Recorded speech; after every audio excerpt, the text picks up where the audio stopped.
तो इससे पहले जो हम लोगों ने पढ़ा था वो चैप्टर था द फन दे हैड। ये जो चैप्टर हम लोग को ये बताता था कि प्रेजेंट से आज से 100 साल के बाद में किस तरीके का माहौल रहा होगा, 100 साल के बाद में हम लोगों ने क्या क्या ऑब्जर्व हम लोग करेंगे वो ऑब्जर्व कर रही थी। And the name of the girl was मार्गी। क्या? मार्गी, नॉट मैगी, इट इज़ मार्गी, है ना। और मार्गी जो थी she was how much years old? She was 11 years, she was 11 year old girl and his brother name was Tommy and his age was 13, ठीक है ना। and they found a very interesting book and the book was based on which topic? School। book किस पे based था? School पे based था। and that topic which that was not liked by मार्गी को वो बिल्कुल भी पसंद नहीं था, ठीक है ना, क्योंकि वो she was very much uninterested school को लेकर के। she always have a very pathetic view, ठीक है ना। जैसे आप लोग में से आप लोग का सबसे स्ट्रॉन्ग सब्जेक्ट जिसमें रहता होगा उस दिन होता होगा तो मज़ा आ जाता होगा। किसी दिन वीक सब्जेक्ट अगर लगता होगा कि पढ़ने के दिमाग ख़राब हो जा रहा है, समझ नहीं आ रहा है, तब फिर आपको लगता हो कि थोड़ा सा इसमें गियर्ड अप कुछ हो जाते या कुछ इंटरेस्टिंग मिल जाता, पढ़ाई के साथ कुछ एंटरटेनमेंट वाला चीज़ हो जाता तो समझ में आ जाता, ठीक है ना। मोस्ट ऑफ द केसेस में ज़्यादातर मैथमेटिक्स में ये इशू आता है, लेकिन पता नहीं कि how do you find in English. तुम जैसा कह रहे हो कि इंग्लिश में आ रहा है, हाँ इंग्लिश में थोड़ा थोड़ा आ रहा है, तो वो भी हो जाएगा सही, ठीक है ना। तो द फन दे हैड का मैंने आप लोगों को डिस्कस कर दिया था पूरा स्टोरी, उसके बाद फिर क्वेश्चन आंसर्स भी डिस्कस कर दिया था, और मैंने कहा था कि मैं नेक्स्ट डे आप लोगों को दूसरे किताब से एक स्टोरी पढ़ाऊँगा। और जो किताब आपके सामने आ गया है वो है द लॉस्ट चाइल्ड। देखिए सबसे बड़ी बात यह है ना कि ये जो स्टोरी है ना द लॉस्ट चाइल्ड, ये किताब में बहुत बड़ा स्टोरी है, ये जो द लॉस्ट चाइल्ड है। उसके बाद फिर देखिए एडवेंचरस ऑफ टोटो, बहुत बड़ा स्टोरी है। और इसको जब हम लोग अंत में फिनिश करना चाहते हैं ना, जब एग्ज़ाम नियरेस्ट होता है तो ये नहीं हो पाता है ना। तो मेरा तरीका ये होता है कि शुरू में मैं उस बुक को पकड़ता हूँ जो बहुत ज़्यादा बड़ा होता है इसका स्टोरी, उसको मैं फिनिश करते जाता हूँ। और लास्ट में जैसे कि वो वाला, इससे पहले वाला, इसके बाद वाला द फन दे हैड देखा आपने, एक दिन में फिनिश हो गया, लेकिन ये एक दिन में फिनिश नहीं होगा, ये दूसरे तरह का स्टोरी हो जाता है। बहुत तेज़ी में टानूंगा तब फिनिश हो जाता है, ठीक है ना। तो मैं कोशिश करूंगा कि सबसे पहले जो मोमेंट्स का किताब है ना, इसका 5 से 6 चैप्टर शुरू से मैं फिनिश कर दूं, ठीक है।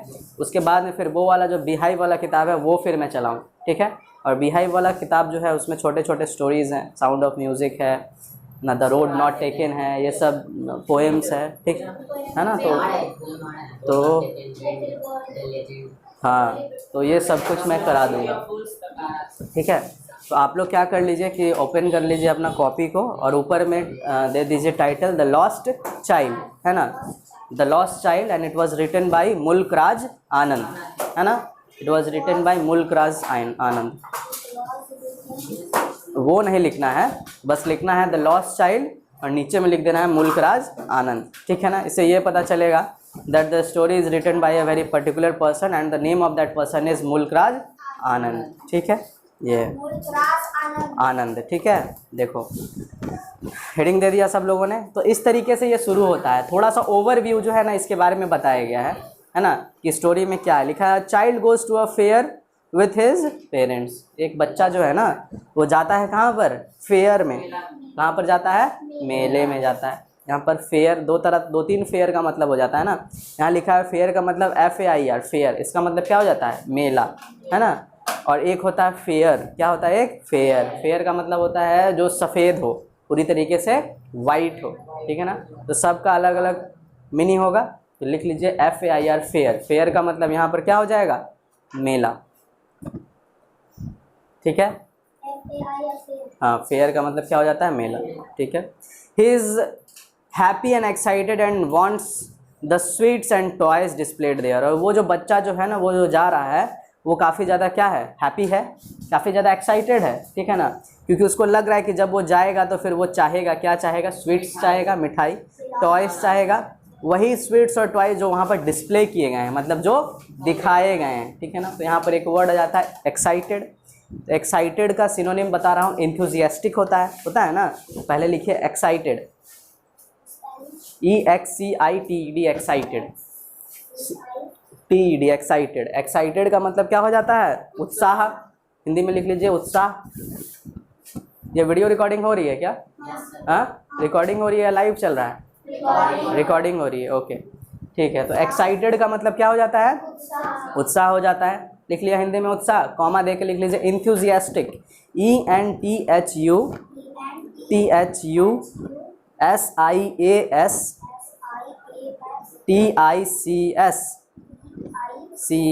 इंथुजियास्टिक।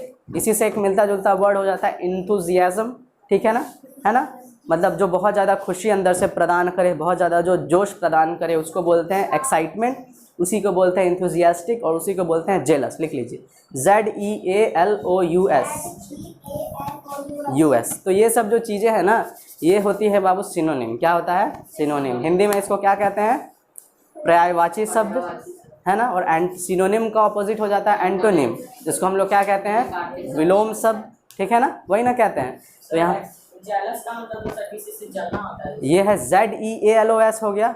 और वो तुम जो जेलस बता रहे हो JEALOS, ये भी मैंने बताया था ना, लिख लो नीचे में JEALOUS, जेलस लिखो, EALOUS, जेलस। जेलस का मतलब क्या होता है? जलना, ठीक है ना। और उस दिन मैंने I have told you the difference between the jealous and envy, मैंने बताया था ना, जेलस और एनवी के बारे में डिफरेंस बताया था कि the both word has similar meanings but there is some bit of difference. क्या डिफरेंस है?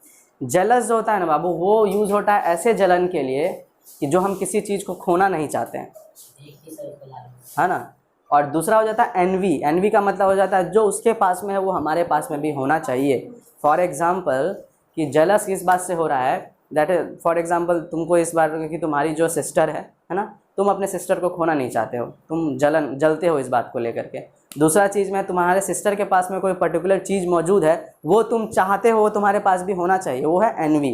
तो दोनों में डिफरेंस है, लेकिन दोनों का मतलब क्या होता है? सेम होता है, लेकिन डिफरेंस वाइडर क्लास में आप लोग जाइएगा तो पढ़िएगा। हाँ, खोना भी होता है, ठीक है। तो ये था। अब आगे देख लीजिए, डिस्प्लेड का मतलब समझ में आ रहा होगा। डिस्प्लेड मतलब जो दर्शाया गया है वहाँ पर। But his parents don't buy them for him, लेकिन उनके जो पेरेंट्स होते हैं वो नहीं लेकर के आते हैं। वो बार बार वो छोटा सा बच्चा बोलता है that papa mummy I want that thing, I want that toy, I want that sweet, ठीक स्वीट्स, लेकिन वो नहीं देते हैं, ठीक है ना। Why then does he refuse when someone else offer them to him, वो क्यों रिफ्यूज़ कर देते हैं? रिफ्यूज़ का मतलब क्या हो जाना? मना कर देना। क्या कर देना? मना कर देना, इग्नोर कर देना। फॉरबिडन, क्या बोलते हैं उसको? फॉरबिडन। फॉरबिडन का भी मतलब मना कर देना। लिख लीजिए refuse. Your next word is refuse, और FUSE, रिफ्यूज़। और मैं कह रहा हूँ कि 1 2 3 4 करके लाइनिंग दे दीजिएगा। Refuse, REFUSE, refuse. लिख लीजिए forbidden, FORBIDDEN, forbidden, DDEN। Forbidden मतलब मना करना ना, है ना। कॉमा दे करके लिख लीजिए, ठीक है ना। इसी से एक मिलता जुलता वर्ड है, सिनोनिम में कभी कभी काम हम लोग कर सकते हैं। रिजेक्टेड, क्या? रिजेक्टेड। कॉमा डाल के दीजिए, मिलता जुलता वर्ड है रिजेक्टेड। उसी से एक मिलता जुलता वर्ड है एबंडन। क्या है? ABANDON, एबंडन, नज़रअंदाज करना। कॉमा दे के लिख लीजिए इग्नोर्ड, ठीक है ना। क्या? इग्नोर्ड, ठीक है।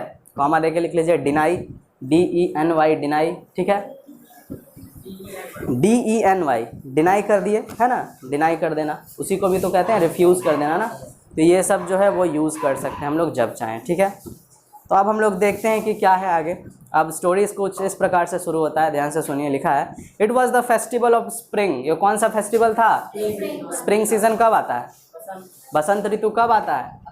मार्च अप्रैल के बीच में, जब पतझड़ का मौसम होता है। सबसे खूबसूरत मौसम वही होता है ना ज़्यादा गर्मी ना ज़्यादा ठंडा, सबसे बेस्ट बोला जाता है। ऐसा बोला जाता है कि मार्च के महीने में और अप्रैल के महीने में एक छोटा सा जो बच्चा है ना, वो भी नहीं रोता है। मतलब नहीं रोता है, इसका मतलब क्या है? उसको किसी प्रकार का क्लाइमेटिक कंडीशन से इन्फेक्शन या कुछ भी नहीं होता है वो हाँ, ठीक है। तो फरवरी और मार्च का जो महीना हो जाता है वो हो जाता है स्प्रिंग सीज़न, पतझड़ का सीज़न हो जाता है। क्योंकि जितने भी ट्रीज़ हैं, वुड्स जो हैं, वो अपने पत्तों को गिराती हैं, उसके बाद में फिर नया पत्ता उसमें आता है। फिर आप देखिएगा कि लू वाला सीज़न फिर इंटर कर जाता है मई जून में। जून के बाद ह्यूमिडिटी शुरू हो जाता है। ह्यूमिडिटी मतलब उमस वाला, जो कि अभी चल रहा है। उसके बाद फिर मानसून इंटर हो जाता है, मानसून के बाद विंटर इंटर हो जाता है। इस तरीके से तो भारत में टोटल 6 ऋतुएँ हैं, लेकिन ऐसे 3 से 4 हम लोग जनरली काउंट करते हैं, ठीक है ना। और समर भी है।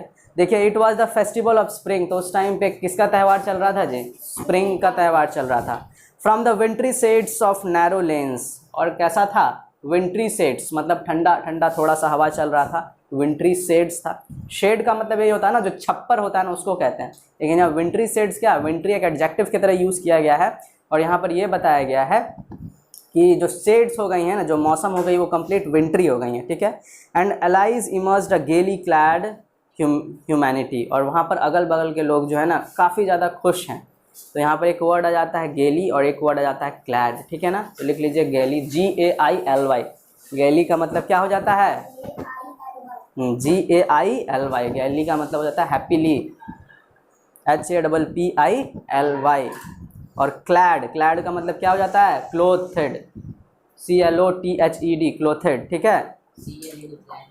हाँ क्लोथ में CLOTHED, क्लोथड, मतलब सब लोग पहने हुए थे कपड़ों को। और एक वर्ड आता है ह्यूमैनिटी, नेक्स्ट में लिख लीजिए क्या? ह्यूमैनिटी। ह्यूमैनिटी का मीनिंग क्या हो जाता है? मानवता, क्या? इंसानियत, है ना। लिख लीजिए ह्यूमैनिटी। ह्यूमैनिटी से रिलेटेड एक वर्ड हो जाता है आपका ह्यूमिडिटी, ठीक है ना, जिसको बोलते हैं। उसी से एक मिलता जुलता वर्ड आ जाता है ह्यूमिलिएशन, ह्यूमिलिएट करना मतलब किसी का बेइज्जती करना, है ना। तो ये हो जाता है। Some walked, some rode on roads, others sat being carried in a bamboo and bullock carts। तो सब लोग कह रहे हैं, वहाँ पर कह रहे हैं कि कुछ लोग जो है वो चल रहे थे, कुछ लोग राइड कर रहे थे। Some roads on horses बोल रहा है, मतलब राइड का जो सेकंड फॉर्म है दैट इज़ रोड, मतलब हॉर्सेस पे जो है वो जा रहे थे। अदर्स सैट, कुछ लोग बैठे हुए थे। Being carried in bamboo and bullock carts, और सब यहाँ से वहाँ तक किस में जा रहे थे? टांगे में, टांगे जा रहे थे। बुलक कार्ट्स मतलब बैलगाड़ियों में जा रहे थे। One little boy ran between the father's leg brimming over with life and laughter. एक छोटा सा बच्चा अपने पापा के दोनों टांगों के बीच से गुजरता है, इतना छोटा था कि अपने टांगों से बीच से गुजरता है, हंसता हुआ, खिलखिलाता हुआ, जैसे उसे वो देख करके काफ़ी ज़्यादा खुश हो गया, ठीक है ना। Briefing over with life and laughter, तो यहाँ पर एक वर्ड है ब्रीमिंग, लिख लीजिए BRIMMING, ब्रीमिंग। ब्रीमिंग का मतलब क्या हो जाता है? एक्साइटमेंट, हाँ BRIMMING, ब्रीमिंग। ब्रीमिंग का मतलब एक्साइटमेंट, EXCITEMENT, एक्साइटमेंट। हाँ एक्साइटमेंट उसको कहते हैं, उत्साह, जो कि भी मैंने आप लोग को एंथुजियास्टिक वर्ड लिखाया। तो एक छोटा सा लड़का है जो अब आया है सीन में। तो यहाँ से हम लोग को पहला पैराग्राफ में यही ना पता चला कि विंट्री शेड्स है, काफ़ी खुशनुमा मौसम है, ठीक है ना। सब लोग एंजॉय कर रहे हैं, एक जगह से दूसरे जगह जा रहे हैं, टांगे में जा रहे हैं, बम्बू का जो बुलक कार्ट्स बना हुआ उस पर जा रहे हैं। और एक छोटा सा बच्चा आता है, अपने पापा के दोनों टांगों के बीच से गुजरता है, हंसता हुआ, खिलखिलाता हुआ, जैसे वो महसूस कर पा रहा है उस जगह के सिचुएशन को, ठीक है। आगे देखिए, तो फिर उसको बुलाते हैं, उसके पेरेंट्स बुलाते हैं। Come child come called his parents as he lagged behind, fascinated by the toys in the shops that lined the way। तो वो छोटा सा जो बच्चा है ना, गुजरता है और जा करके एक जगह रुक जाता है, और रुक करके किसको देखने लगता है? खिलौनों को, टॉयज़ को देखने लग जाता है ना। फैसिनेट हो जाता है, अट्रैक्ट हो जाता है, ठीक है ना। तो उसके जो पापा हैं, उसके जो मम्मी हैं, जो पेरेंट्स हैं, वो बुलाते हैं कि बेटा इधर आओ, कहाँ जा रहे हो बेटा, जल्दी से इधर आओ। क्योंकि वो बच्चा जो है ना वो थोड़ा पीछे छूट जाता है, इसलिए पीछे छूट जाता है क्योंकि वो देखने लगता है उन सारे टॉयज़ को, जब उन सारे मार्केट्स को देखने लग जाता है जो कि लाइन से लगी हुई थी, ठीक है ना। और lined up in the way ये लिखा हुआ है, ठीक है।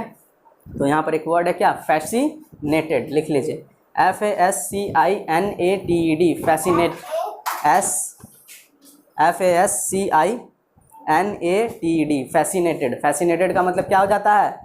अट्रैक्टिव, क्या अट्रैक्टेड लिख सकते हैं, ATTRACTED, अट्रैक्टेड, ठीक है ना।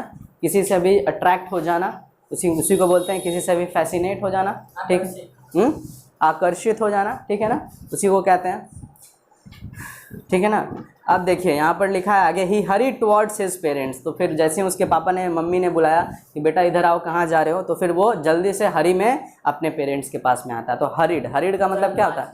जल्दी में आकर आता है, वो दौड़ते हुए आता है। His feet obedient to their call, his eyes still lingering on the receding toys. और उसका जो पैर जो था ना वो उसके पेरेंट्स की तरफ तो जा रहा था, लेकिन उसका ध्यान जो था ना वो खिलौने पे ही था। वो देख रहा था खिलौनों को, चल रहा था, आगे बढ़ रहा था, ठीक है ना। तो पूरी तरीके से बचपना है ना। इस वजह से लिखा his feet obedient to their call. Obedient तो उसी को ना कहते हैं जो डिसिप्लिन में रहता है, तो आज्ञाकारी जो होता है, तो यहाँ पर मम्मी और पापा ने क्या किया, बुलाया, तो उसका जो पैर जो था पूरी तरीके से ओबीडियंसी को फॉलो कर रहा था, वो अपने उधर जा रहा था, लेकिन आंख जो था वो देख रहा था टॉयज को, मन कुछ और चाह रहा था ना, इस वजह से लिखा हिज आईज स्टिल लिंगरिंग। तो यहाँ पर एक वर्ड क्या है, लिंगरिंग, LINGERING, लिंगरिंग। लिंगरिंग का मतलब क्या हो जाता है, हाँ, GERING, LINGERING, लिंगरिंग का मतलब हो जाता है ठहर जाना। क्या हो जाता है, ठहर जाना। कॉमा दे के लिख जो, रुक जाना, है ना, किसी एक पर मतलब रुक जाता है नज़र, उसको बोलते हैं लिंगरिंग, ठीक है ना। ऑन रिसीडिंग टॉय, यहाँ पे क्या लिखा हुआ है, ऑन रिसीडिंग टॉय, तो रिसीडिंग का भी मतलब वही हो जाता है, रुक जाना, वैसी प्लेस पर रह जाना। As he came to where they had stop to wait for him, और फिर वो उस जगह पर में आ जाता है जहाँ पर उसके जो पेरेंट्स जो वहाँ रहते हैं, ठीक है। He could not suppress the desire of his heart, और वो जो है सप्रेस नहीं कर सकता अपने डिज़ायर को। डिज़ायर का मतलब क्या, चाहत को, वो जो चाहता है कि हो जाए, ठीक है ना। और सप्रेस का मतलब क्या हो, करना, किसी भी चीज़ को दबाना, जो हम चाहते हैं उस चीज़ को दबाना, ठीक है ना, उसी को तो कहते हैं ना सप्रेस करना। तो अपने डिज़ायर को सप्रेस नहीं कर पा रहा था, ठीक है ना। Even though he well knew the old cold stare of refusal in their eyes, यहाँ तक कि वो जानता था कि अगर वो बोलेगा अपने मम्मी पापा से कि that I want that toy, है ना, तो वहाँ से एक रिफ्यूज़ल ही मिलेगा उसको, है ना। कोल्ड मतलब कि पूरी तरीके से उन लोग, उनके पेरेंट्स जो वो मना ही कर देंगे। बचपन में होता नहीं है, ये भी चाहिए पापा, वो भी चाहिए, वो भी चाहिए, अरे बेटा चलो आगे और भी है और देखना। तो क्या इस तरीके से बहला फुसला करके हम लोग को क्या किया जाता था, आगे बढ़ा दिया जाता था। तो ओल्ड कोल्ड रिफ्यूज़ल इसी को कहते हैं, ठीक है। तो यहाँ पर एक वर्ड क्या है, सप्रेस। सप्रेस का मतलब क्या होता है, लिख लो, SUPPRESS। हाँ, सप्रेस का मतलब क्या हो जाता है, बताओ। सप्रेस करना, किसी भी चीज़ को दबाना, सप्रेस करना, ठीक है। डिज़ायर का मतलब पता है, डिज़ायर किसको बोलते हैं, वांट्स को बोलते हैं, जो हम लोग चाहते हैं, हाँ ठीक है, उसको बोलते हैं। तब जा कर के वो जो, लेकिन फाइनली वो जो छोटा सा जो था वो लड़का, वो बोलता है I want that toy, he pleaded, वो बोला कि मैं वो टॉय चाहता हूँ, वो प्लीड किया। प्लीड मतलब क्या, रिक्वेस्ट किया, लिख लो प्लीडेड, PLEADED, प्लीडेड। प्लीडेड का मतलब क्या हो जाता है, रिक्वेस्ट करना, वो रिक्वेस्ट करता है, ठीक है, आई वॉन्ट दैट टॉय, ठीक है। हिज फादर लुक दैट, हाँ अपने पेरेंट्स को बोला वो, I want that toy, he pleaded, वो लड़का बोलता है। His father look that him red eyed, और उसके जो पापा जो हैं पूरे लाल आंखों से गुस्से में उसे देखते हैं, ठीक है ना। इन हिज सिमिलर टीरेंट वे, और उनका जो वे था पूरी तरीके से टायरेंट वे था। टायरेंट का मतलब पूरा निर्दयी, क्रूएल होकर के अपने बेटे को देखते हैं, जैसे उनको देना नहीं है, डांट रहे हो कि अगले बार से बोलेगा नहीं कि ये भी ये चाहिए, है ना। तो यहाँ पर एक वर्ड है, लिखो TYRANT, टीरेंट्स वे, TYRANT'(S),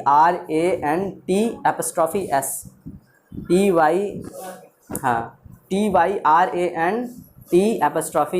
टेरेंट्स वे कर दो, टीरेंट्स वे कर दो, WAY वे, है ना। इसका हो जाएगा, हाँ, इन a cruel manner, in a cruel, CRUEL, in a cruel manner, ठीक है। क्रूएल का मतलब क्या हो जाता है, जो मॉडेस्ट नहीं है, जो विनम्र नहीं है, उसी को तो कहते हैं ना, जो निर्दयी है उसी को तो कहते हैं ना, तो वही बात है, ठीक है।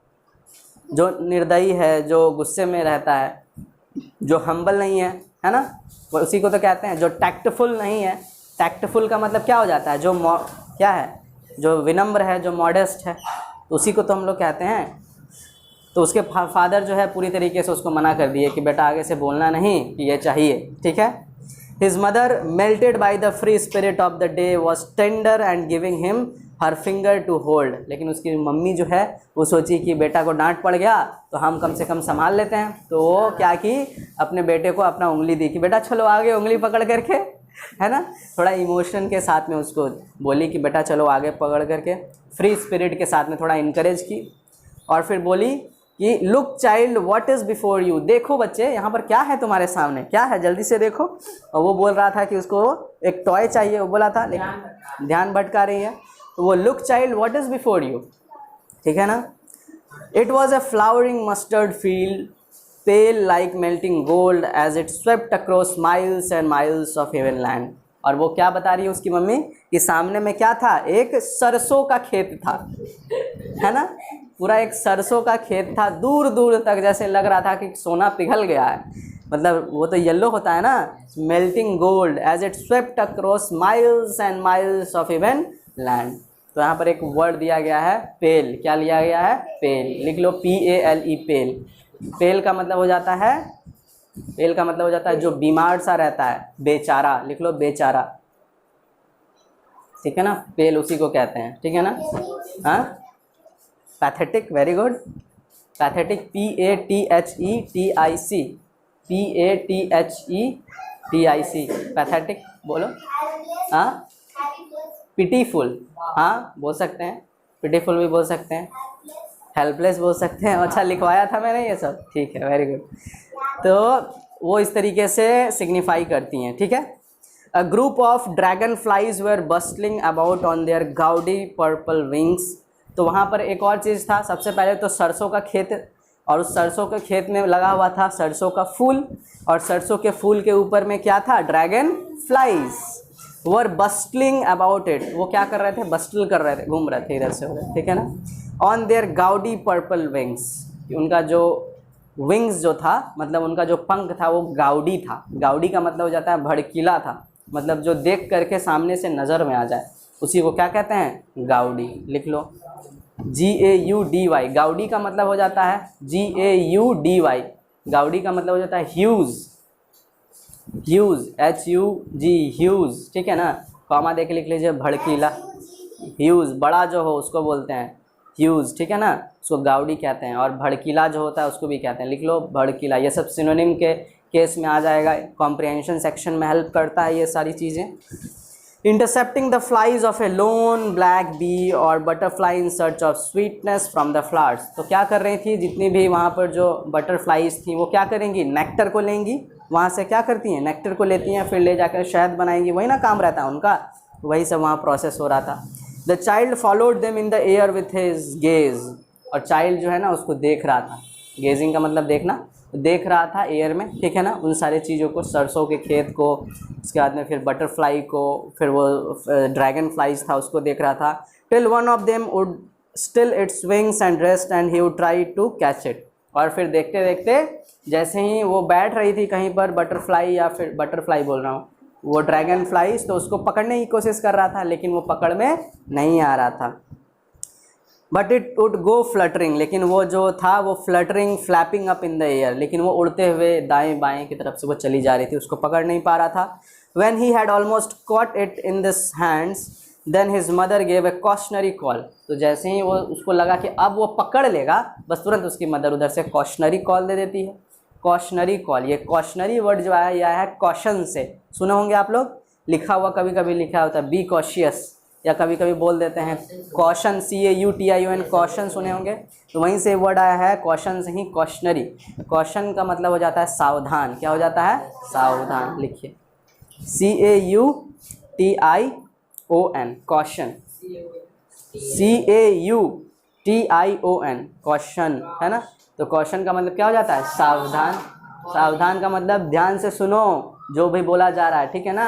अब ध्यान से सुनने को इंग्लिश में क्या कहते हैं, लिसन, क्या कहते हैं, लिसन, LISTEN, लिसन, लिसन उसको कहते हैं, ठीक है, समझ में आया।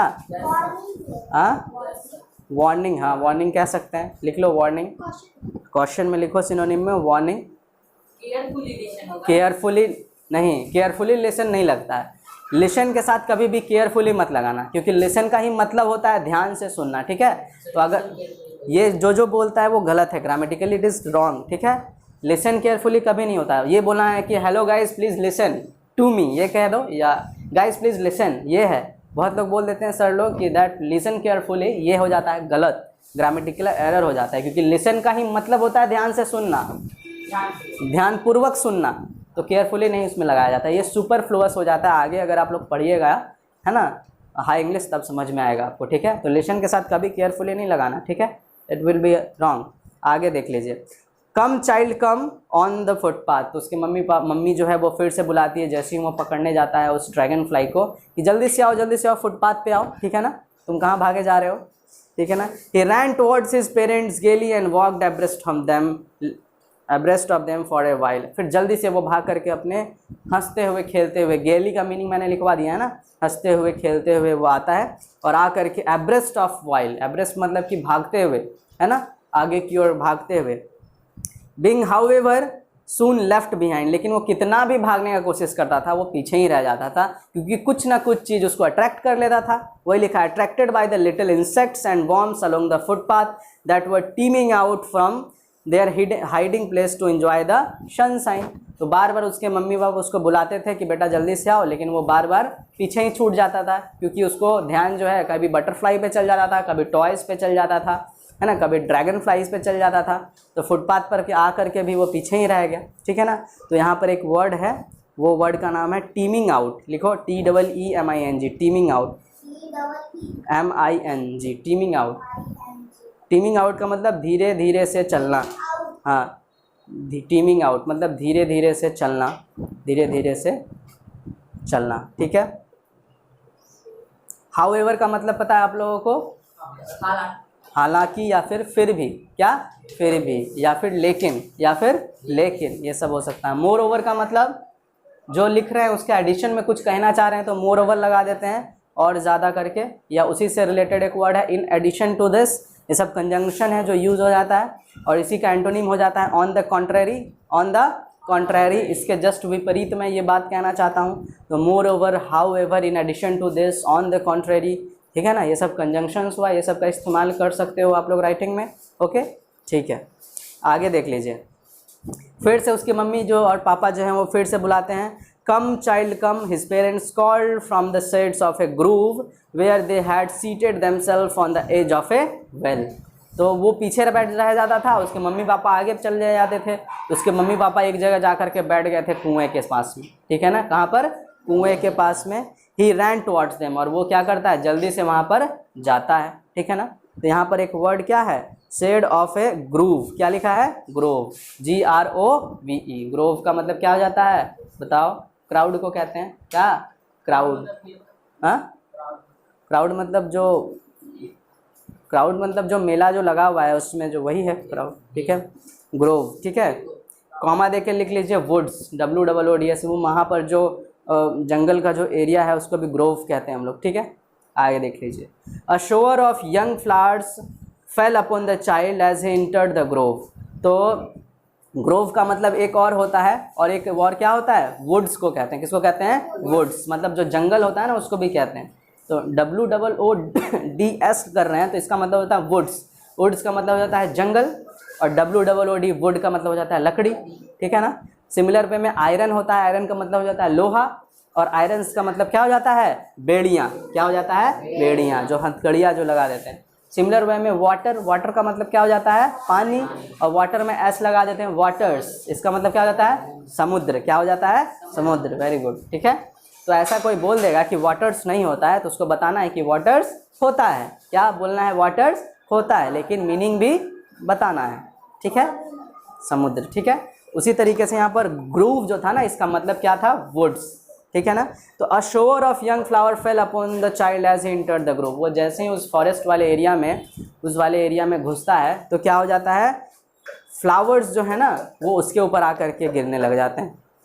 Forgetting his parents he began to gather the raining petals of his hand, और फिर वो अपने मम्मी पापा को भूल जाता है और वो जो पीटल्स है उसको कलेक्ट करने लग जाता है, उठाने लग जाता है, पॉकेट में रख रहा होगा, ठीक है ना, अब छोटा सा बच्चा है।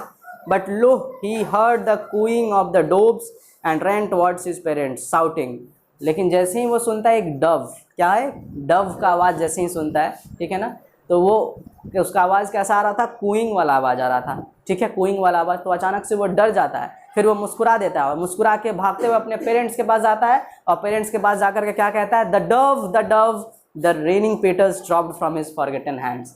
जैसे ही बोलता है द डव अपने पेरेंट्स को बोलता है, और हाथ में वो क्या लिया हुआ था, पीटल्स, ठीक है ना, और वो पीटल्स जो कलेक्ट किया था वो सब का सब नीचे गिर जाता है, और वो भूल जाता है कि वो पीटल्स को भी कलेक्ट किया था। मतलब यहाँ पर क्या दिखाया जा रहा है, पूरी तरीके से बचपना को दिखाया जा रहा है ना, कि आप लोगों ने भी बचपन में ये सब एंजॉय किया होगा, और यहाँ पर भी देख लीजिए आप लोग कि बचपना इसका दिखाया जा रहा है। द लॉस्ट चाइल्ड वाले चैप्टर में it was written by whom, बताइए, it was written by Mulk Raj Anand, ठीक है।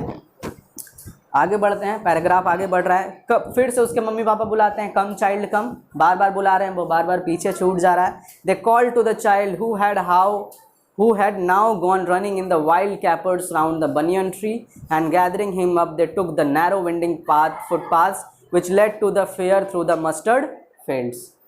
ठीक है ना, तो उसको कलेक्ट करते हैं, उस लड़के को वापस से बुलाते हैं, उसको ले करके फिर वो दोनों साथ में आ जाते हैं।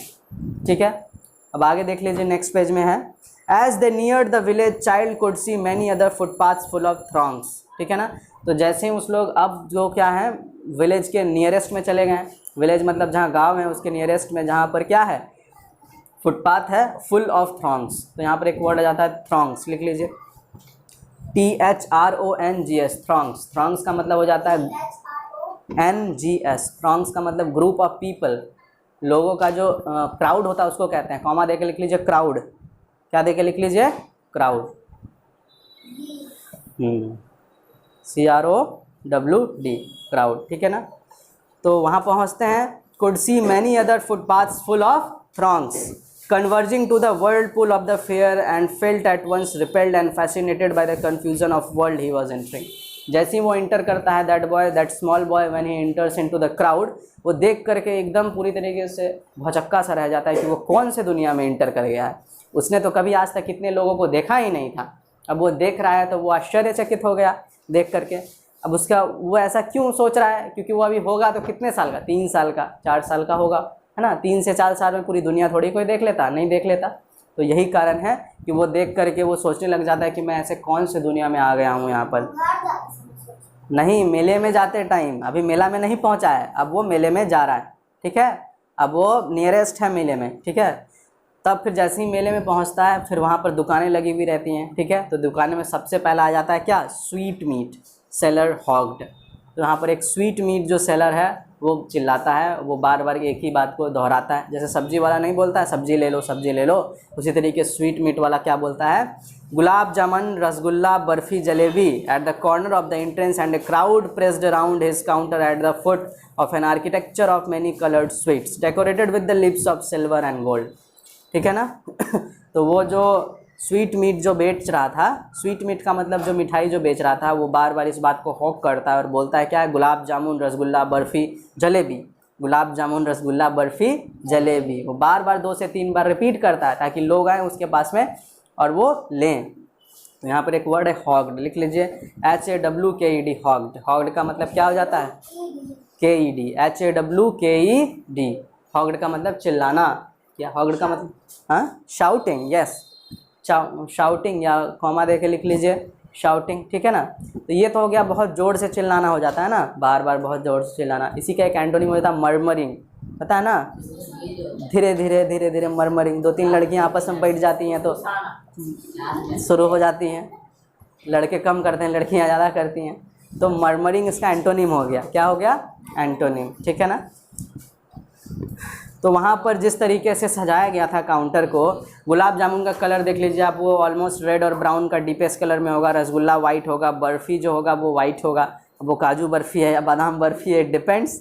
जलेबी जो होगा वो रेड कलर का होगा, तो ऑरेंज भी हो सकता है, कुछ भी हो सकता है। तो उसको जब सजा देगा तो वो लगेगा बहुत ही कि एक सोर्स ऑफ आर्किटेक्चर हो गया ना, मतलब क्या गजब का दुकान बनाया है ना, उस तरीके का प्रेजेंटेशन होगा यहाँ पर। और वो लगेगा कि जैसे ये डेकोरेट किया गया है सिल्वर से और गोल्ड से। ठीक है ना, the child stared open eyed and his mouth watered for the barfi that was his favourite sweet. और चाइल्ड जैसे ही देखा उसको, उसके बाद में उसके मुंह में क्या आ गया, पानी, उसका सलाइवा जो है ना वो सीक्रेट होने लग गया सेलेब्री ग्लैंड एक्टिव हो गया। और सेलेब्री ग्लैंड एक्टिव हो गया, जैसे होता नहीं कि इमली देख करके होता है, जैसे कि टैट्रिक एसिड पाया जाता है इमली में, है ना, तो उसमें क्या होता है पानी पूरी में जैसे देख करके, वो कुछ कुछ का होता है, सबका नहीं होता, लेकिन प्रोबेबली इमली वाले केस में सबका सलाइवा सीक्रेट हो जाता है, मुंह में पानी आ जाता है, सोच के भी आ जाता है, because it is of dopamine. किसके कारण, डोपामाइन के कारण हमारे ब्रेन जो है वो रिलीज़ करता है, वो बहुत ही अलग टॉपिक है। Yes, it is a watery discharge in our mouth, उसको सलाइवा कहते हैं। ठीक है ना, वाटरी हमारे माउथ का वहाँ से शुरू होता है, आपका डाइजेस्टिव प्रोसेस होता है ना, तो saliva also helps in digestion. ठीक है ना, it kills the harmful bacteria which comes along with food inside your mouth. ठीक है, तो ये सलाइवा का काम वो भी है, वहाँ से 2-3 ग्लैंड सीक्रेट होता है, जैसे एक होता है आपका टाइलिन ग्लैंड होता है जो सीक्रेट होता है उसी से, है ना। सलाइवरी अमाइलेज जो होता है वहीं से सीक्रेट होता है। तो ये सब सारी चीज़ें हैं, ठीक है। तो आप देख रहे हैं यहाँ पर, तो उसको क्या हुआ, सलाइवा सीक्रेट हो गया और वो बच्चा रह नहीं पाया और वो क्या बोल दिया अपने पापा को और मम्मी को, आई वॉन्ट दैट बर्फ़ी। वो क्या बोल दिया कि मुझे वो बर्फ़ी चाहिए। कौन से क्लास में? 10th में, ओके, ठीक है ना। आई वॉन्ट दैट बर्फ़ी, वो बोल दिया कि मुझे वो बर्फ़ी चाहिए, सीधे ही बोल दिया। ही स्लोली मर्मर्ड, और धीरे से क्या किया, वो मर्मर किया। अभी लिखा है ना मर्मर्ड का मतलब, वो जोर से नहीं बोला, बिकॉज इससे पहले जब बोला था तो उसके पापा जो थे टायरेंट वे में उसको जवाब दिए थे आंख लाल करके। ठीक है ना, इसलिए सोचा धीरे से ही रिक्वेस्ट कर लें, क्या पता रिक्वेस्ट सक्सेसफुल हो जाए, ठीक ना। आगे देखिए, but he half knew as he begged that his plea would not be heeded because his parents would say he was greedy, so without waiting for an answer he moved on। लेकिन वो जान चुका था इससे पहले कि पापा नहीं माने थे, इस बार भी नहीं मानेंगे, और वो सोचा कि इस बार वो जोर से बोलेगा तो उसके मम्मी पापा सोचेंगे कि लालची है, ग्रीडेड, ठीक है ना, और उसका रिक्वेस्ट जो है उसको भी नहीं मानेंगे। इसलिए बिना आंसर लिए मम्मी पापा का कि क्या बोल रहे हैं कि चलो बर्फ़ी खरीद देते हैं कि नहीं खरीद देते हैं, वो सोचा आगे बढ़ने में ही भलाई है, तो वो क्या कर गया, आगे बढ़ गया, समझदार बन गया, ठीक है ना। तो यहाँ पर एक वर्ड है प्ली, PLEA, प्ली। प्ली का मतलब क्या होता है बताइए, रिक्वेस्ट। क्या हो जाता है, रिक्वेस्ट। प्ली का मतलब हो जाता है रिक्वेस्ट, ठीक है। प्ली का मतलब हो जाता है रिक्वेस्ट। ग्रीड का मतलब आप लोगों को पता होगा, लालच, है ना। The most greedy animal on this earth is dog, है ना। तो ग्रीड, आपको 10th में एक चैप्टर भी पढ़ना है, कौन सा है, उस चैप्टर का नाम क्या था, ट्रायम्फ ऑफ सर्जरी, जिसमें आप ट्रिकी के बारे में पढ़ना है, ठीक है, 10th में पढ़ना है। You have to read this in class 10। इस वजह से मैंने ग्रीडी के बारे में बोला।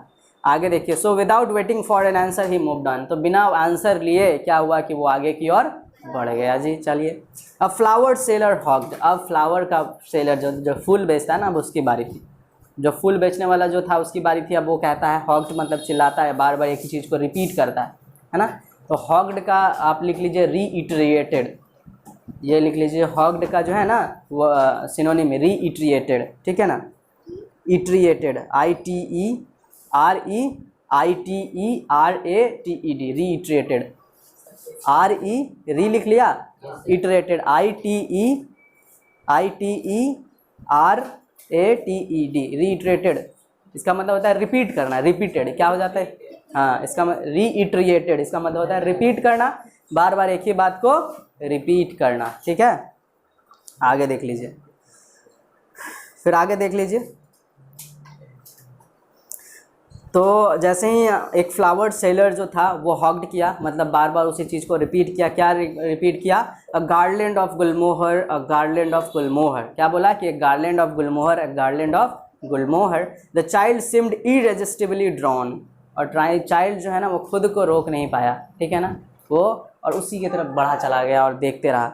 ही went towards the basket where the flowers lay heaped and half murmured, और वहाँ पर चला गया जहाँ पर फूल का हीप बना हुआ था। हीप मतलब समझ रहे होंगे, गुलदस्ता, और जो फूल जो होता है एक जगह रखा रहता है तो एक पहाड़ सा बन जाता है, उसको हीप कहते हैं। तो वहाँ पर चला गया और जा करके आधा बोला, हाफ मर्मर्ड, पूरा नहीं बोला, ठीक है ना। क्या बोला, आई वॉन्ट दैट गार्लैंड, धीरे से बोला कि मुझे वो गार्लैंड चाहिए। गार्लैंड मतलब इट इज़ अ फ्लावर, है ना। गार्लैंड क्या है, गुलदस्ता को कहते हैं।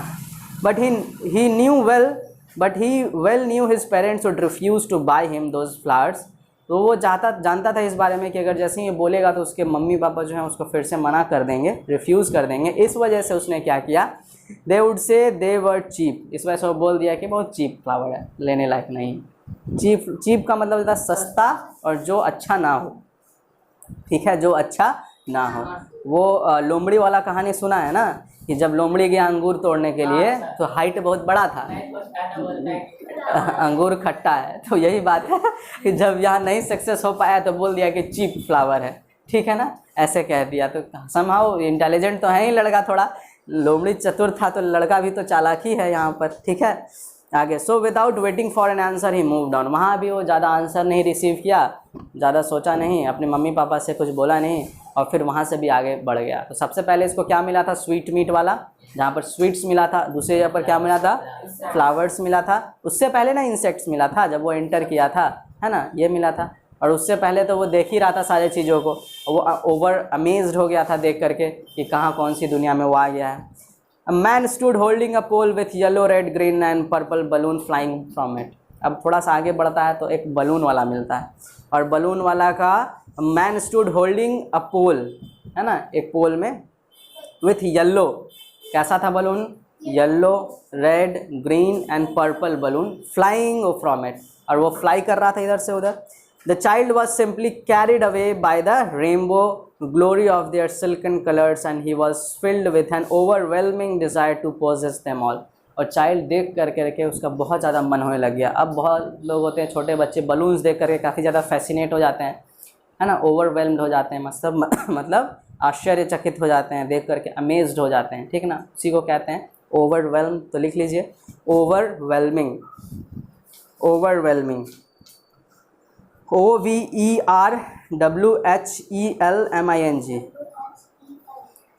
ओवरवेलमिंग, ओवरवेलमिंग, ओवरवेलमिंग का मतलब हो जाता है OVERWHELMING,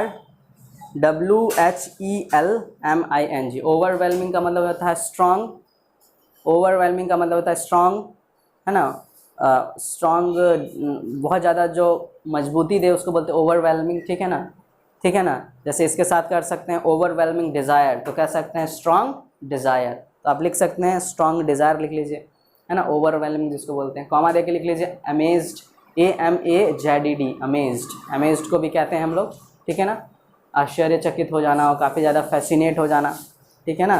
तो वो पोजेस करने लगा, to possess them all, POSSESS, possess मतलब अधिकार जमाना, उसको चाहिए था वो पूरी तरीके से अधिकार जमाने लग गया। But he well knew his parents would never buy him the balloons because they would say he too old to play with such toys. तो वो जान चुका था कि उसके पेरेंट्स जो है मना कर देंगे और इसके बदले में बोलेंगे कि बेटा तुम बहुत बड़े हो गए हो, तुम अब खिलौना से खेलने लायक बच्चे नहीं हो, ऐसा बोल देंगे उसको। यही कारण था, सो ही वॉकड ऑन फर्दर, यही कारण था कि वो आगे की ओर बढ़ गया, वो रुका नहीं, ठीक है ना। तो सबसे पहले आया था स्वीट्स वाला, दूसरे नंबर पर क्या आया, फ्लावर्स वाला, और तीसरे नंबर पर क्या आया, हाँ, तीसरे नंबर पे आया बलून वाला। अब चौथे नंबर पर देख लीजिए, a snake charmer stood playing a flute to a snake which coiled itself in a basket. तो स्नेक चार्मर कौन होगा जी, सपेरा होगा, है ना, जो बिन बजाते रहता है। तो आप लोग को ये गलत फहमी है क्या, तो वो बिन बजाता है, सपेरा कंट्रोल कर लेता है, तो सांप जो है वो नाचता है, ऐसा कुछ है क्या गलत फहमी ना, इस बात को नहीं देखना ध्यान से कि जब वो बिन को निकालता है ना, उस चार्मर सपेरा जब निकालता है ना उस बिन को, तो क्या होता है ना कि उसका जो सामने वाला जो पॉइंटर होता है ना, उस पर सांप का नज़र होता है, तो वो बजाता है, just it is for music, कि हम लोग सब लोग सुन पाए। सांप का तो कान ही नहीं होता, वो सुनेगा थोड़ी, वो तो देख रहा होता है उस सामने वाले पॉइंटर को, तो इधर उधर मूव करता है ना, उस चीज़ को मूव करता है, तो स्नेक उसको देख रहा होता है ना। तो ये कंसेप्ट आप लोग नहीं लिया रहेगा कि बिन बजाता है तो सॉन्ग से उसको लगता है कुछ इम्पैक्ट होता है, ऐसा कुछ नहीं है।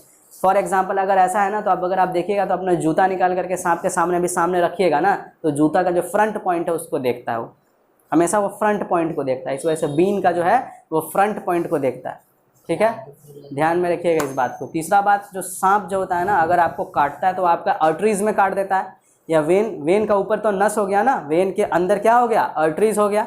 अगर ऊपर से अगर वेन काटिएगा तो कुछ नहीं होगा, दबा के काटिएगा तो आर्टरीज कटेगा, अंदर का नस कटेगा, तब तो फिर प्रॉब्लम हो जाएगा, हॉस्पिटल नहीं तो फिर सीधे ऊपर, ठीक है। लेकिन वेन काटिएगा, ऊपर से वेन काट लीजिएगा तो कुछ नहीं होगा, तो दबा के काटिएगा तो आर्टरीज कट जाएगा। तो सांप जो काटेगा ना, वो कहाँ काटता है, आर्टरीज में, सीधे कहाँ, आर्टरीज में या फिर वेन में, तो ब्लड फ्लो हो जाता है, पूरा पॉइजन इंक्रीज करने लग जाता है पूरे बॉडी में। तो इमीडिएट हम लोग क्या कर सकते हैं, या तो उस पार्ट को तुरंत बांध के और उसको काट दे, तुरंत काट दे। फॉर एग्जाम्पल इस उंगली में काटा, तो इस उंगली में क्या किए, बांधे यहाँ से कपड़ा और इसको अलग कर दिए, तो बच जाएगा जीवन, एक उंगली के बजाय में पूरा जीवन बच जाएगा, ठीक है। अगर मान लो छोड़ दिए इसको, टाइट बांध करके इसको रखे, लेकिन आधे घंटे के भीतर फिर भी वो फैल जाएगा, क्योंकि हमारा जो सर्कुलेशन होता है वो बॉडी का बहुत ज़्यादा स्ट्रांग होता है, ठीक है ना। तो वो चीज़ होता है, काटने के अलावा और कोई ऑप्शन नहीं है, ठीक है ना। वहाँ से फिर आप जाइए वहाँ पर हॉस्पिटल, आपको एंटीजन मिलेगा, वहाँ पर पॉइजन का जो एंटीजन जो उसी सांप का जो बनता है वो आपको प्रोवाइड किया जाएगा, वो एंटीबॉडीज़ की तरह काम करेगा, and then you will be recuperated, फिर से आप ठीक हो जाइएगा, ठीक है ना, ये हो जाता है। सबसे मोस्ट ये है कि हम लोग को काटता है सांप तब ना हम लोग को प्रॉब्लम होता है, लेकिन सांप का विष जो है पी नहीं लेना। सांप का विष अगर ऐसे पी लोगे ना तो कुछ नहीं होगा, ठीक है, क्योंकि काटता है ना वो तब ना हमारे ब्लड में जाता है, लेकिन सांप का विष अगर गलती से कोई पी भी लिया तो फिर उसको कोई ज़्यादा इम्पैक्ट नहीं पड़ेगा, वो बीमार पड़ेगा लेकिन मरेगा नहीं, ठीक है।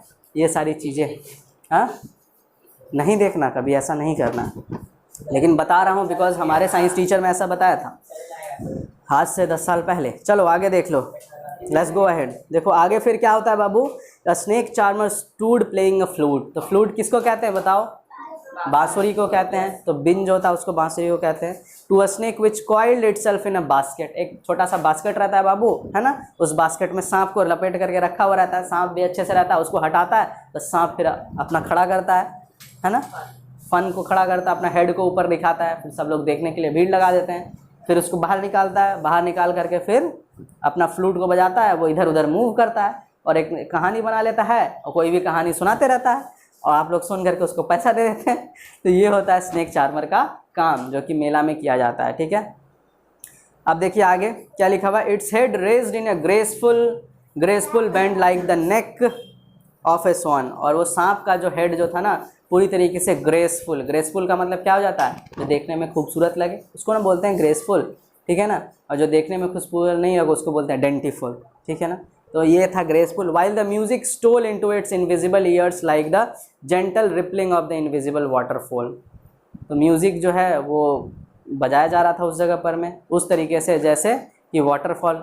इतनी जल्दी पानी प्यास लग जाता है जी, रहो 2 घंटे 3 घंटे बिना, एक इंसान 48 घंटे बिना पानी के रह सकता है, 2 घंटे में 1 बॉटल ख़त्म कर दिए तो, है ना। बॉडी में 70% नीड है वाटर का, लेकिन probably but knowing his parents had forbidden him to hear such coarse music as the snake charmer played he proceeded further. लेकिन जैसे ही उसको पता चलता है कि उसके पिताजी ने ये बताया था कि बेटा ये जो म्यूज़िक जो स्नेक चार्मर वाला जो होता है ना बहुत ही कोर्स होता है, बहुत ही रफ होता है, बहुत ही भद्दा होता है, इसको सुनना नहीं, अगर इसको सुनोगे ना तो ये तुम्हें कान डैमेज करेगा, तुम्हारा जो कान है जो ना वो सब डैमेज करेगा, ठीक है ना। नहीं वैसा कुछ नहीं है।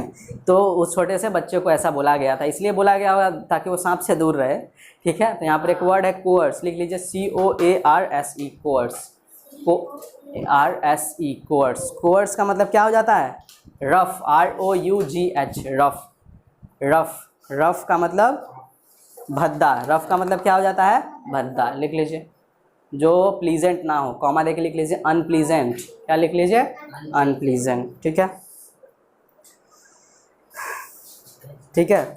अब देख लीजिए तो यहाँ पर एक वर्ड है एज ही प्रोसीडेड फार्दर, जैसे ही वो आगे बढ़ता है। There was a roundabout in full swing, तो वहाँ पर जैसे ही आगे बढ़ता तो एक राउंड अबाउट था, क्या था, एक राउंड अबाउट। क्या होता है ये राउंड अबाउट क्या होता है बताइए। देखिए आप लोग राउंड अबाउट अगर मैं बोला जाए ना तो इसको बोलते हैं गोलंबर। क्या होता है, गोलंबर।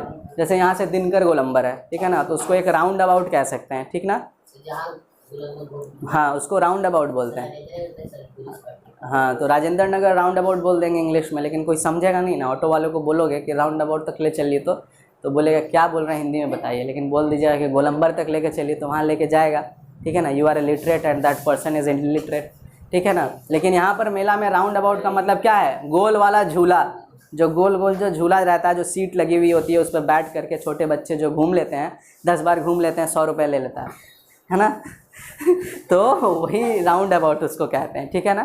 तो असीम सुख प्राप्त हो जाता है बचपन में, लेकिन बड़ा होने के बाद पता चल जाता है it is a waste of money. हाँ मिकी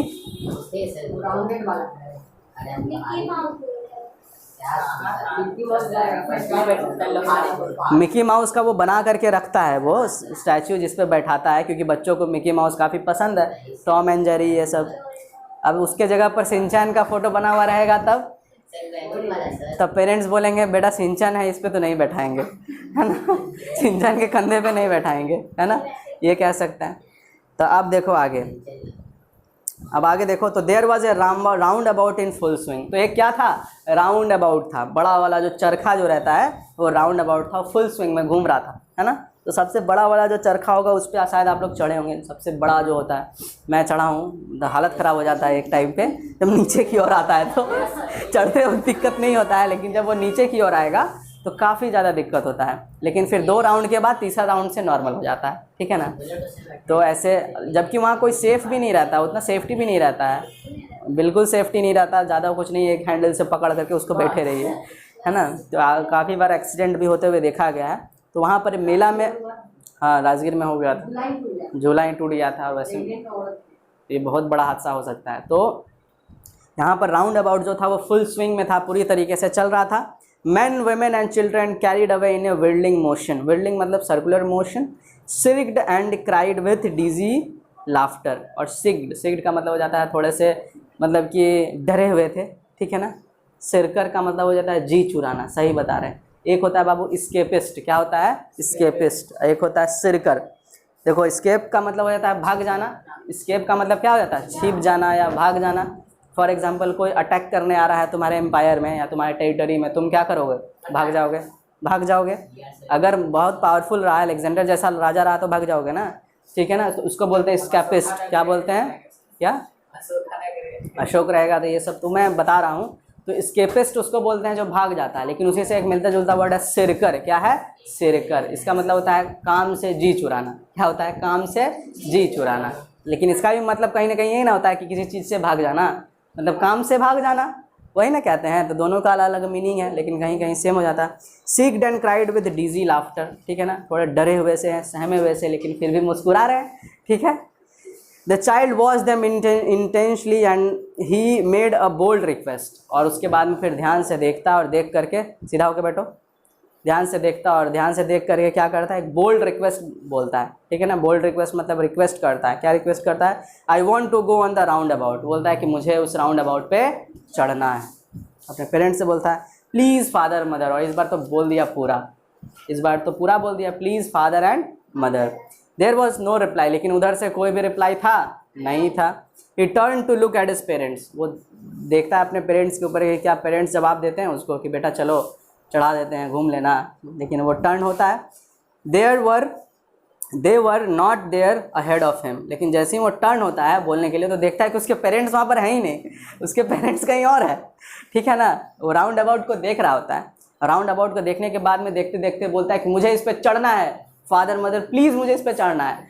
और जब वो पीछे मुड़ के देखता मम्मी पापा ही नहीं है, तो वो बोल किसको रहा था, उसको लगा कि मम्मी पापा को बोल रहा था। He turn to look on either side, फिर वो इधर की ओर देखता है, ठीक है ना। दे वर नॉट देयर, फिर भी वो वहाँ नहीं थे। ही लुक्ड बिहाइंड, अब पीछे मुड़ के देखता है, they were no sign of them, तो वहाँ पर कोई भी उनका साइन नहीं था। यहाँ से क्या पता चल रहा है कि अब जो है वो खो गया है मेले में, अब वो खो गया है। तो जो चैप्टर का आपका जो ये था ना समरी, मतलब जो सार था ना, सारांश, जो यहाँ पर आकर के चैप्टर का जो नेम था वो यहाँ पर आकर के रुक रहा है कि अब जो है चाइल्ड है वो खो गया। अब देखिए आगे क्या होता है। A full deep cry rose within his dry throat and with a sudden jerk of his body he ran from where he stood, crying in a real fear mother father, ठीक है। तो अब जो उसको डर लग रहा है कि वो अकेला हो गया है, अब कोई भी नहीं है उसको देखने वाला। A full deep cry rose within his dry throat, जोर जोर से चिल्लाने लग जाता है, उसका जो गला है पूरी तरीके से सूखा हुआ रहता है। विथ अ सडन जर्क, उसका बॉडी भी है भागा भागा जर्क हो रहा है इधर से उधर। जर्क का मतलब क्या होता है, अनइंटेंशनली मूवमेंट को कहते हैं, जो हम लोग नहीं समझ रहे होते हैं, अचानक से कोई मूवमेंट हो जाता है उसको जर्क कहते हैं ना। From his of his body ran from where stood, जहाँ पर रहता है वहाँ से फिर वो भाग जाता है। मतलब वो बच्चा जो है पूरी तरीके से सहम सा जाता है, जर्क कर जाना मतलब सहम जाना, ठीक है ना।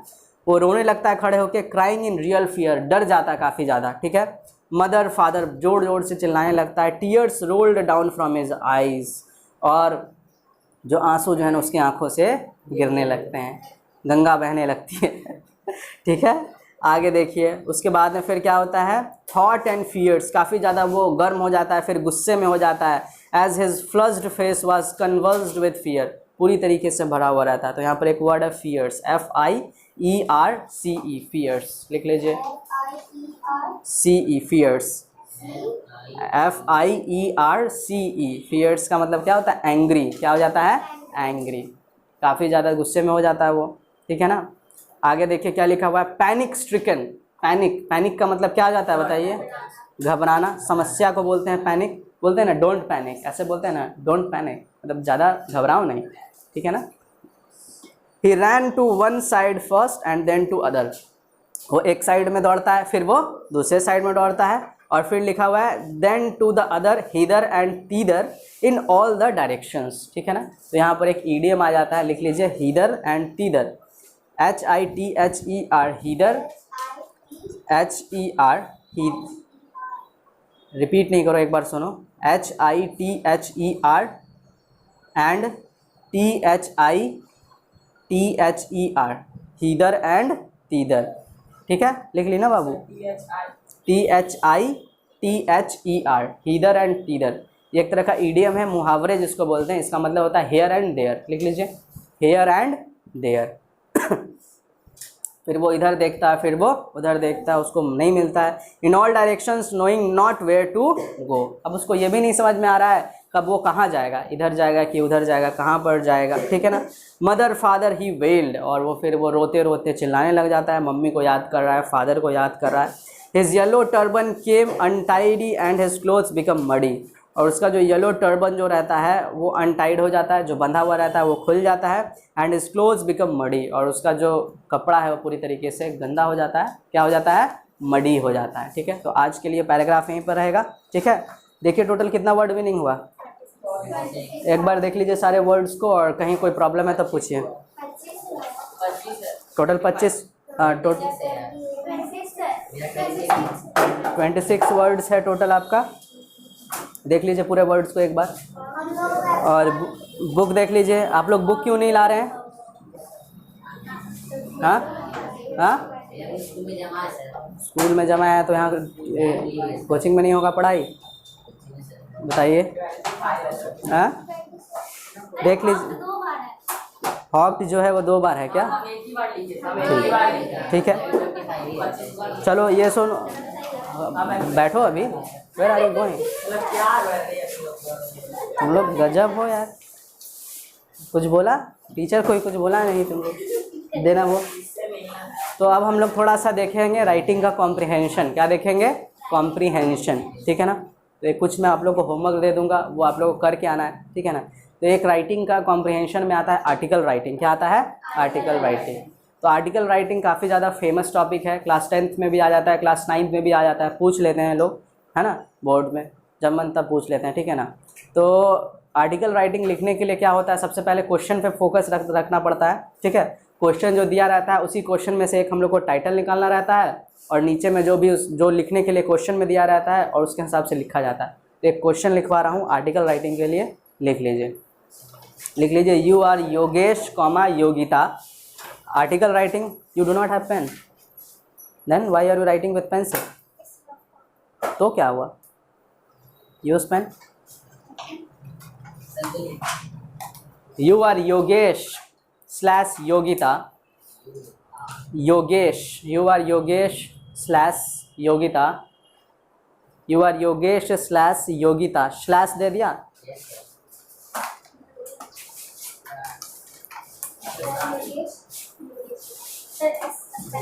Yogita, Yogesh YOGESH slash Yogita, YOGITA, Yogita, ठीक है। You are Yogesh slash Yogita. ये नाम इसलिए लिखना बहुत ध्यान देना जरूरी होता है ना, कि बहुत सारे लोग क्या करते हैं, लिख तो देते हैं और अपना नाम डाल देते हैं, है ना। तो अपना नाम नहीं डालना है जी, ठीक है ना, अपना नाम बिल्कुल भी नहीं देना है, ध्यान रखना है इस बात का, कि अपना नाम दे दीजिएगा तो फिर गलती हो जाएगा, ठीक है। तो वो चीज़ का ध्यान रखना है, ठीक है। तो यू आर योगेश योगिता, ठीक है ना। रेसिडेंट ऑफ लिख लीजिए, resident of Patna, resident of Patna, resident of Patna, comma देख के 8, कॉमा देख के ले लीजिए 8000020, 8,20,000 कर दीजिए, ठीक है, ठीक है ना, 20, ठीक है। उसके बाद में फिर लिख लीजिए, फुल स्टॉप दे दिया, ठीक है, जो भी रहे वो कर दिया। उसके बाद में फिर आगे क्वेश्चन इस तरीके से बढ़ेगा कि यू हैव टू राइट, लिखिए you have to write about the harmful about the harmful effects of online shopping, about the harmful effects of online shopping, harmful effects of online shopping, harmful effects of online shopping. लिखा you are क्या लिखा? You have to write about the harmful effects of online shopping in not more than 120 words. 120 words. ठीक है. You have to write an article था ना? Have to write an article. लिख लीजिए. You have तो ऊपर में दे दीजिए आर्टिकल राइटिंग. हाँ, हेडिंग दे दीजिए. You have to write an article on the harmful effects of online shopping in not more than 120 words. तो ये आपका 10 मार्क्स है ना, कंसिस्ट करेगा आपका. ठीक है ना. तो इसको कैसे लिखना है, क्या तरीका है इसको लिखने का, उसका 3-4 हिंट जो है वो मैं दे देता हूँ. ठीक है ना. सबसे पहले बात, आर्टिकल राइटिंग लिखने के लिए है ना, इमेजिन कर लीजिए कि ये आपका पेज है. क्या है? ये आपका पेज है. और पेज में जो सबसे जो ये जो चीज़ होता है ना, ये होता है आपका इंट्रो. क्या होता है बाबू? इंट्रो. ये जो होता है ये होता है आपका बॉडी. क्या होता है? बॉडी. और ये जो चीज़ होता है ना, ये होता है कंक्लूज़न. क्या होता है? कंक्लूज़न. मतलब बॉडी में हम लोगों ने जो लिखा है, उसी को हम लोग कंक्लूड कर रहे होते हैं. ठीक है ना. तो इंट्रोडक्शन जो होता है ना, इसमें मेनली हम लोग डिफाइन करते हैं. क्या करते हैं हम लोग? डिफाइन करते हैं उस टॉपिक को जो हम लोग को लिखना है. तो आर्टिकल राइटिंग में जनरली हम लोग क्या कर रहे होते हैं कि आर्टिकल राइटिंग में सबसे पहले यहाँ पर एक टाइटल दे रहे होते हैं. क्या दे रहे होते हैं? टाइटल. तो हमारा जो टाइटल है वो क्या है? Online shopping. यहाँ पर ये नहीं है कि what are the benefits of online shopping. Benefit नहीं, क्या लिखा है? Harmful effects. तो लोग यहाँ पूछ देते हैं कि सर बेनिफिट भी तो है, लेकिन क्वेश्चन तो वो नहीं ना पूछा है, क्वेश्चन तो हार्मफुल ना पूछा है. तो आप हार्मफुल के बारे में बताएंगे. तो सबसे पहले तो आप यहाँ लिख दीजिएगा harmful effects of online shopping. उसके बाद लिख लीजिएगा इसी जगह पर नीचे में by Yogesh. If you are a boy and if you are a girl you have to write Yogita. ठीक है. उसके बाद इंट्रोडक्शन में हो जाता है टॉपिक का डिफाइन करना. तो ऑनलाइन शॉपिंग किसको कहते हैं जी? Whatever we purchase online without going to the market, that is known as online shopping. उसी को ना कहते हैं जी. तो शुरू में बता देना है कि ऑनलाइन शॉपिंग को डिफाइन हम लोग कैसे करते हैं. तो यहाँ पर हम लोग इंट्रोडक्शन में बता देंगे कि ऑनलाइन शॉपिंग का क्या डेफिनेशन है. जो भी हम लोग ऑनलाइन परचेज कर लेते हैं बिना घर से बाहर निकले, ठीक है ना, तो उसी को हम लोग ऑनलाइन शॉपिंग करते हैं. ठीक है ना. ये हम लोग को बताना है. बॉडी में हम लोग को क्या लिखना है? बॉडी में हम लोग को ये लिखना है 3 से 4 चीज़ों के बारे में ध्यान में लिखना है कि आज के डेट में नाउ डेज जैसे जैसे इंडिया डिजिटलाइज्ड हो रहा है, उस तरीके से क्या हो रहा है कि हम लोग काफ़ी ज़्यादा फ़ोन में इंगेज हो गए हैं. और फ़ोन में इंगेज होने के बाद में हम लोग सब जो भी काम है परचेज़ करने वाला, वो चाहे वो सब्जी हो, चाहे फिर वो कपड़ा हो, चाहे वो कुछ भी हो, हम लोग परचेज़ कर रहे हैं. और इस परचेज़ करने के दौरान हम लोग को क्या क्या प्रॉब्लम्स आ रही हैं. तो सबसे प्रॉब्लम्स जो आ रही है हम लोग का क्वालिटी. क्या आ रहा है? क्वालिटी. क्योंकि ऑनलाइन जो हम लोग देखते हैं फ़ोन में हम लोग को पिक्चर दिया रहता है, लेकिन उस किस क्वालिटी का है वो हम लोग अपने सेंसेस से ना पता लगा सकते हैं. तो क्वालिटी जो है वो ख़राब हो जाता है. सबसे पहला पॉइंट जो ये हम लोग को लिखना है. दूसरा पॉइंट जो होता है ना कि जब हम लोग ख़रीद लेते हैं उसके बाद में फिर रिटर्न पॉलिसी में काफ़ी ज़्यादा प्रॉब्लम आता है. उसको जब रिटर्न करते हैं तो वो कभी एक्सेप्ट होता है और कभी एक्सेप्ट नहीं होता है ना. कर लेता है but it takes a lot of time. ठीक है ना. इमीडिएटली नहीं करते हैं वो लोग, है ना. जैसे इमीडिएटली पेमेंट करवा लेते हैं उसी तरीके से इमीडिएटली ये नहीं कर देते हैं, रिफंड कर देते हैं, है ना. दे टेक्स ऑलमोस्ट 2 to 3 days, है ना. 2 से 3 दिन का वो समय लेते हैं. तो रिटर्न पॉलिसी में थोड़ा सा दिक्कत है ना जी. तो पहला हो गया क्वालिटी जो कि आपको नहीं प्रॉपर मिल पाता है. दूसरा रिटर्न पॉलिसी. और तीसरा आपका हो जाता है पेमेंट इन फर्जरी, है ना. पेमेंट में भी तो दिक्कत होता है ना. आप जिसको पेमेंट कर रहे हैं वो कंपनी को कहीं वहाँ पैसा ना जाके कहीं और भी पैसा चला जाता है ना. डिजिटलाइजेशन में फर्जरी तो काफ़ी ज़्यादा हो ही रहा है ना. यही कारण है कि यही तीनों के कारण हो जाता है अनसेटिस्फैक्ट्री कस्टमर रिलेशनशिप. इसका मतलब ये हो जाता है कि सेटिस्फैक्ट्री कस्टमर रिलेशनशिप नहीं हो पा रहा है उस कंपनी में, और जो भी आप खरीद रहे हैं आप लोग दोनों के बीच में एक अच्छा रिलेशन नहीं बैठ पा रहा है. तो 3 से 4 पॉइंट मैंने बताया. इसको लिखना है बॉडी में, और बॉडी में लिख करके एक एक लाइन उस पर इलेबोरेट करना है. बॉडी जब लिख लिया उसके बाद फिर आना है कंक्लूज़न. कंक्लूज़न में हम लोग को ये बताना है कि ऊपर में जो बॉडी में प्रॉब्लम्स आ रही हैं उसको हम लोग कैसे इम्प्रूव कर सकते हैं, है ना. हाँ, the measures by which we can improve the present scenario of online shopping. तो वो क्या क्या है? Are as follows. तो firstly, secondly, thirdly, fourthly, fifthly, या अगर वर्ड लिमिट है तो 3 पॉइंट्स फर्स्टली, सेकेंडली और थर्डली में हम लोग कर सकते हैं. फर्स्टली में हम लोग क्या बता सकते हैं? सबसे पहले कि ऑनलाइन शॉपिंग जो है ना हम लोग को उस तरीके का नहीं देता है, तो हम लोग ऑफलाइन जा कर के परचेस करें। क्वालिटी नहीं दे रहा तो हम लोग क्या करें, ऑफलाइन जाके परचेस करें। और कुछ चीज़ें जो हैं वो हम लोग ऑनलाइन परचेस करें, लेकिन कुछ जो इंपॉर्टेंट चीज़ें हैं, जो बहुत बड़ा पेमेंट करने वाला जो चीज़ है, उसको हम लोग खुद जा कर के परचेस करें। ठीक है, हाँ, रेटिंग से पता चलता है, लेकिन काफ़ी ज़्यादा फीडबैक जो आता है वो नेगेटिव भी तो रहता है। और फोटो से you can not imagine the real thing, तुम कल्पना नहीं कर सकते हो कि तुम जो सही सोच रहे हो कि नहीं सोच रहे हो। ठीक है, तो ये पहला चीज़ हो गया। दूसरा चीज़ जो है, पेमेंट का जो इशू आता है उसको सही करना चाहिए कंपनीज़ के द्वारा, और इमीडिएट रिफंड होना चाहिए, ये दूसरा पॉइंट हो जाता है। तीसरा, कस्टमर और कंपनी के बीच में रिलेशनशिप बिल्ड करने के लिए उस लोग को डिस्काउंट प्रोवाइड करना चाहिए, अच्छा है ना, ताकि एक अच्छा डिस्काउंट, ताकि अट्रैक्ट हो, नहीं तो हम जा करके बाहर से बार्गेन करके ना ले लें। ठीक है ना, ये चीज़ होना चाहिए। तो ये करिएगा किस में, कंक्लूजन में। और लास्टली फिर इसको एंड करिएगा, that these are the above mentioned points by which we can get rid of the harmful effects of online shopping. बस ये कर सकते हैं और लास्ट में एंड कर देंगे इसी चीज़ को। तो सबसे पहले हम लोग क्या लिखेंगे, टाइटल के बाद जो भी है आपका नाम, फिर इंट्रो में डिफाइन करेंगे जो भी टॉपिक रहेगा। उसके बाद में फिर बॉडी में हम लोग 3 से 4 पॉइंट जो मैंने आपको बताया वो लिखना है, एक एक लाइन सबके बारे में इलाबोरेट कर देना है। और कंक्लूजन में आप लोगों को क्या कर देना है, लिखना है कि कैसे बॉडी में जो पॉइंट्स जो प्रॉब्लम्स है उसको सही कर सकते हैं हम लोग कंक्लूजन में। तो यहाँ से 120 वर्ड आसानी से हो जाता है पूरा। ठीक है ना, कितना आसान है, लेकिन आपका सेंटेंस फॉर्मेशन बढ़िया होना चाहिए, है ना, दैट मैटर्स। ठीक है, so this is your homework. ठीक है, you have to bring this on next Sunday. ठीक है, ओके, जाइए, your class is over and you have to, आपको ये किताब लेके आना है। ठीक है, मोमेंट्स आप लोग को ये किताब, और यही मोमेंट्स चलता रहेगा। ठीक है ना, it will continue to 4 to 5